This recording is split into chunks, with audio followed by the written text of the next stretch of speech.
बात लिखी गई है कि आर्थिक आधार पर आरक्षण दिया जाएगा। अगर यह बात नहीं है तो पहले तो संविधान बदलना चाहिए, संविधान में संशोधन करना चाहिए। तो महादलित के अंदर उनको लाइए, उनके लिए अलग कोटा बनाइए, उनको अलग से व्यवस्था लाइए। आपको कौन रोका है? अगर राष्ट्रपति एक जाति होने के, एक दलित जाति होने के कारण उनको प्रताड़ित किया जा रहा है। आज उनको राम मंदिर में नहीं बुलाया गया। जितना राम जी मंदिर जाते हैं तो मंदिर को धुलवाया जाता है। ये जाति के आधार पर उत्पीड़न पैदा करते किया जाता है, न कि आर्थिक। बाद में भाजपा ने साजिश रच करके उस नियम को तोड़ते हुए EWS का आरक्षण दे दिया। BA, BCom, BSc, MA, MCom करें विश्व की सबसे बड़ी यूनिवर्सिटी इग्नू से। सॉल्व असाइनमेंट्स और गाइड बुक्स प्राप्त करें। संपर्क करें Mahakal computers, DAV PG college के पास, पंच मंदिरा मोड़ से दाहिने, सिवान।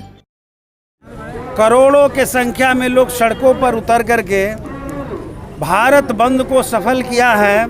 मैं उन तमाम लोगों को अपनी ओर से और अपनी पार्टी की ओर से बहुत बहुत धन्यवाद देता हूं, बधाई देता हूं कि आपने पूरे हिंदुस्तान में यह बता दिया कि भारत के संविधान के साथ और आरक्षण के साथ कोई भी छेड़छाड़ किया जाएगा तो हिंदुस्तान की आवाम उसे बर्दाश्त नहीं करेगी।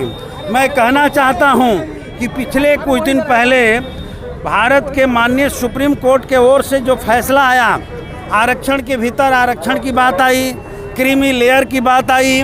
मैं कहना चाहता हूं कि यह तय करने का अधिकार सुप्रीम कोर्ट को या किसी कोर्ट को नहीं है। यह तय करने का अधिकार देश के पार्लियामेंट को है।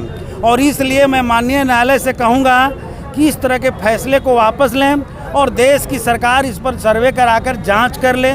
पूरे देश की जनता इसके खिलाफ है और इसलिए इस तरह का कोई भी फैसला सरकार लेगी तो जनहित में नहीं होगा, वो दलित, अति पिछड़ा और पिछड़ा के खिलाफ है।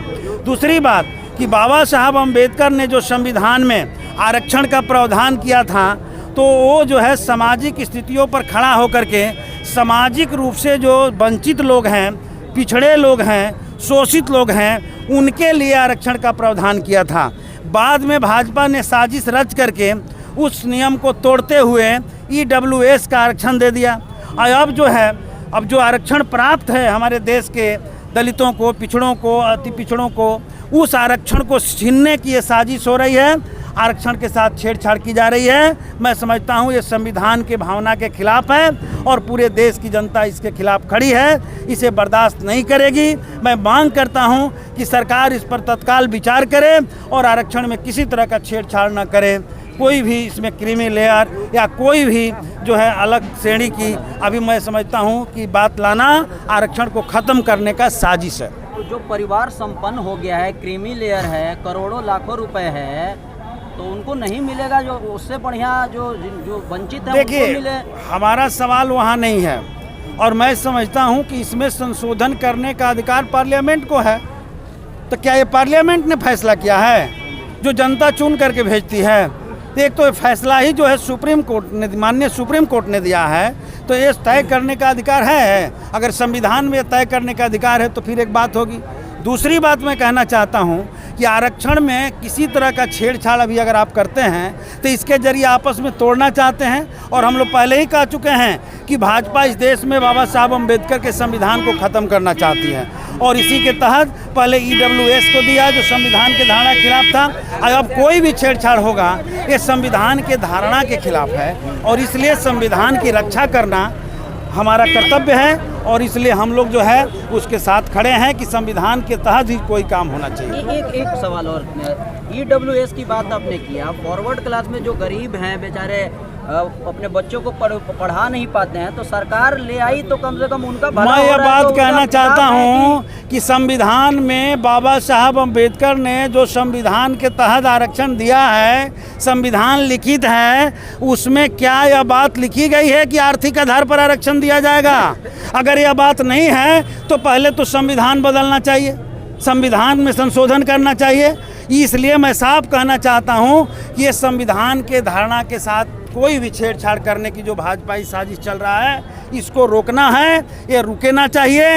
ये कोई भी संविधान में छेड़छाड़ और आरक्षण में भी मैं कह रहा हूं कि कोई छेड़छाड़ ये संविधान के खिलाफ है।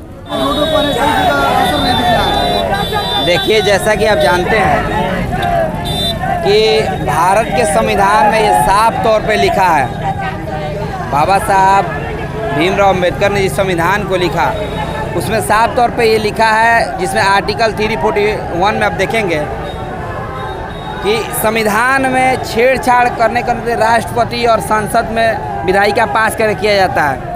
और यहाँ पे सुप्रीम कोर्ट के जजों द्वारा जो फैसला लिया गया है साफ दुर्भावना से ग्रसित होकर लिया गया है, क्योंकि आप जानते हैं कि जातीय उत्पीड़न सामाजिक आधार पे जो आरक्षण दिया गया वो जातीय उत्पीड़न सामाजिक आधार पे दिया गया है, न कि आर्थिक आधार पे दिया गया। अभी थोड़ा देर पहले आप पूछ रहे थे कि जो लोग संपन्न हैं उनको क्यों नहीं हटाया जाए और क्यों नहीं बाकी लोगों को रखा जाए। मैं आपसे एक सवाल पूछता हूँ, क्या आर्थिक सर्वेक्षण सरकार ने कराया? क्या सामाजिक सर्वेक्षण हुआ है? क्या आज हमारा समाज जातीय दंश झेल रहा है? जैसा कि हमारे जिला सचिव ने बताया कि राष्ट्रपति एक जाति होने के, एक दलित जाति होने के कारण उनको प्रताड़ित किया जा रहा है।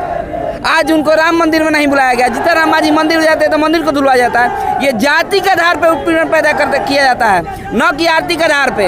और आरक्षण जो दिया गया है जातीय उत्पीड़न के आधार पे दिया गया। ना आपने कोई सर्वेक्षण किया, ना जातीय जनगणना भी पूरे देश में करवा रहे हैं, ना कोई आर्थिक सर्वेक्षण करवा रहे हैं। और आप बात कर रहे हैं कि इसको बदलने के लिए, आप किस आधार पे बदल रहे हैं? आप सर्वे सर्वा आपकी मानसिकता और ये दर्शाती है कि दलितों में विभाजनकारी करके उनको विभाजित करके आपस में फूट डाल के उनको अलग अलग करके तोड़ के राज किया जाए। क्योंकि अब जानते हैं भाजपा जब से देश में आई है, भाजपा जब से शासन कर रही है, उसकी एक ही मकसद है हिंदू मुसलमान गाय गोबर इंडिया चीन पाकिस्तान अलग विभाजनकारी नीति रहा है। हमेशा तोड़ने की फोड़ने की नीति रहा है और राज करने की नीति रहा है। अब ये देख रहे हैं कि दलित एकजुट हो रहे हैं तो कैसे इनको तोड़ा जाए, तो इसमें क्रीमी लेयर और नॉन क्रीमी लेयर ला के इनको तोड़ा जा रहा है। आप बोल रहे थे कि आर्थिक सर्वे बहुत लोग संपन्न हो गए, तो क्या आर्थिक सर्वेक्षण हुआ है देश में? अभी नहीं हुआ है। जातीय जनगणना पूरे देश में हुआ है? नहीं हुआ। जब आप इसका विरोध कर रहे हैं तो कैसे आप इसको मान लेंगे कि लोग संपन्न हो गया है? आज एक राष्ट्रपति जब ये जातीय का दंश झेल रहा है तो समझिए कि छोटे तबके के लोग कैसे दंश झेल रहे हैं जातीय का। आप देखते होंगे जातीय आधार पे बहुत सारे लोग हैं, जैसे हमारे मेहता समाज के लोग हैं, डोम समाज के लोग हैं, नाली मुतर के काम करते हैं। क्या अन्य जातीय नाली मुतर के काम करेंगी?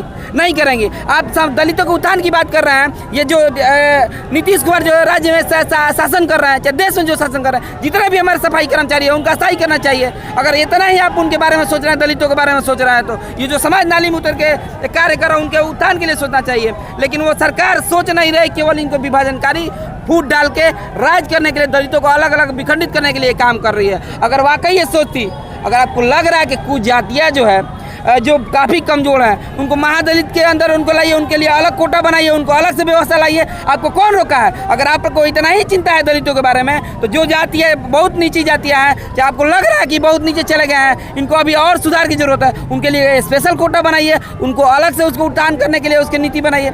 तो इसीलिए आज हम सभी सड़कों पर हैं।